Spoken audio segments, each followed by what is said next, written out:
जय माता दी। अष्टमी और नवमी नवरात्रि के 9 दिवसीय अनुष्ठान के सबसे पवित्र और फलदायक दिन होते हैं। इन तिथियों पर मां दुर्गा की उपासना अपने चरम पर पहुंचती है और साधक को विशेष आशीर्वाद प्राप्त होते हैं। शक्ति का रूप जागृत होता है इन शुभ नवरात्रि तिथियों में। सिद्धि, भक्ति, ज्ञान और मैन की कृपा होती है। अष्टमी को महागौरी और नवमी को मां सिद्धिदात्री की पूजा की जाती है। ये 2 दिन केवल व्रत और उपासना के लिए नहीं, बल्कि संकल्प, सिद्धि और मनोकामना पूर्ति के लिए भी बहुत महत्वपूर्ण माने जाते हैं। जो साधक इन तिथियों पर विधि पूर्वक पूजा, हवन, कन्या पूजन और पारण करते हैं, उन्हें मां दुर्गा की विशेष कृपा प्राप्त होती है और उनके समस्त कष्ट भी दूर होते हैं। इस समय चैत्र नवरात्रि व्रत चल रहे हैं, तो अब आप जानेंगे कि इस बार अष्टमी और नवमी कब है, व्रत का प्रारंभ कब और कैसे करना है, कन्या पूजन का शुभ मुहूर्त क्या रहेगा। कुछ लोग नवरात्रि के पूरे उपवास रखते हैं और अष्टमी को या फिर नवमी तिथि को कन्या पूजन करते हैं। लेकिन जो लोग किसी कारण से नवरात्रि के पूरे उपवास न रखकर केवल पहला और आखिरी उपवास रखते हैं, तो ऐसे में जिनके घर में अष्टमी के दिन कन्या पूजन होता हो, उन्हें सप्तमी का उपवास रखना है। जिनके यहाँ पर नवमी तिथि के दिन कन्या पूजन होता हो, उन्हें अष्टमी का उपवास किस दिन रखना है, ये सारी बातें इस वीडियो में आप जानेंगे। अगर आपको जानकारी पसंद आए तो वीडियो को लाइक करके हमारे चैनल को भी जरूर सब्सक्राइब कीजिएगा, ताकि इसी तरह की जानकारी आपको समय पर मिल सके। जैसा कि आप सभी जानते हैं, इस बार 30 मार्च दिन रविवार से चैत्र नवरात्रि का शुभारंभ हुआ है और समापन होगा 6 अप्रैल रविवार को। दुर्गाष्टमी यानी अष्टमी तिथि रहेगी 5 अप्रैल शनिवार को और नवमी तिथि, जिसे रामनवमी के रूप में भी मनाया जाता है, 6 अप्रैल दिन रविवार को रहेगी।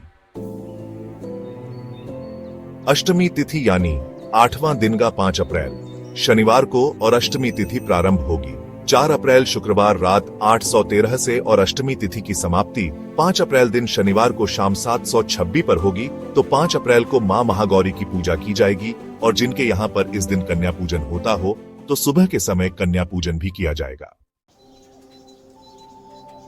5 अप्रैल को सूर्योदय होगा, सुबह 6:19 पर सूर्यास्त होगा, शाम 6:04 पर। इस बार अष्टमी तिथि के दिन बहुत ही शुभ योग बन रहे हैं। पुनर्वसु और पुष्य नक्षत्र का शुभयोगस्त बनेगा। सारा दिन पुनर्वसु नक्षत्र रहेगा, जो कि अगले दिन सुबह 5:32 पर समाप्त होगा। राहु काल का समय रहेगा सुबह 9 से 100 बजे तक। अगर हो सके तो आपको कन्या पूजन करते समय राहु काल के समय का त्याग करना चाहिए। अभिजीत मुहूर्त दोपहर 1204 से 1254 तक रहेगा। अमृत कल सुबह 3:06 से 4:43 और ब्रह्म मुहूर्त सुबह 4:42 से 5:30 तक रहेगा। तो अष्टमी तिथि के दिन कन्या पूजन का सबसे शुभ मुहूर्त सुबह 6:19 से 900 बजे तक रहेगा और उसके बाद 1:32 से दोपहर 12 बजे तक रहेगा। इस बार नवमी तिथि यानी रामनवमी 6 अप्रैल दिन रविवार को है, जिस दिन मैन सिद्धिदात्री की पूजा की जाएगी। नवमी तिथि प्रारंभ होगी 5 अप्रैल दिन शनिवार को शाम 7:27 से और समाप्ति होगी 6 अप्रैल रविवार की शाम 7:23 पर। तो नवमी तिथि 6 अप्रैल दिन रविवार को ही मनाई जाएगी और 6 अप्रैल रविवार को सूर्योदय होगा सुबह 6:18 पर, सूर्यास्त शाम 6:40 पर और पुष्य नक्षत्र का शुभ योग पूरा दिन रहेगा, जो कि अपने आप में है बहुत ही शुभ योग है। ब्रह्ममुहूर्त सुबह 4:41 से 5:29 तक रहेगा। अभिजीत मुहूर्त दोपहर 1204 से 1254 तक रहेगा और राहु काल शाम 4:30 से 600 बजे तक रहेगा। तो इस दिन कन्या पूजन का शुभ मुहूर्त रहेगा सुबह 6:18 से दोपहर 100 के बीच में। अब अष्टमी वमी तिथि में भी बहुत से लोग तो अष्टमी तिथि के दिन कन्या पूजन करके व्रत का प्रण कर लेते हैं। कुछ लोग नवमी तिथि के दिन कन्या पूजन करके व्रत का परण कर लेते हैं, यानी ग्रहण कर लेते हैं। भोजन ग्रहण करते हैं जो नॉर्मल डेज में आप ग्रहण करते हैं। तो कुछ लोग चाहे अष्टमी के दिन कन्या पूजन किया हो या नवमी के दिन किया हुआ हो, दशमी को ही अन्न ग्रहण करते हैं। तो यह तो आपकी श्रद्धा पर निर्भर करता है कि आप पालन किस दिन करना चाहते हैं। हालांकि दशमी करना ज्यादा शुभ माना जाता है और को आप हमेशा शुभ मुहूर्त में करें तभी शुभ फल की प्राप्ति होगी। पान करते समय यानी व्रत खोलते समय ज्यादा मिर्च मसालेदार भोजन करने से बचना चाहिए। सात्विक हल्का फुल्का आहार होना चाहिए और पर्रण वाले दिन भी तामसिक भोजन से दूर रहना चाहिए। कन्या पूजन के बिना नवरात्रि पूजन अधूरा रहता है, चाहे आपने व्रत रखे हो या ना रखे हो।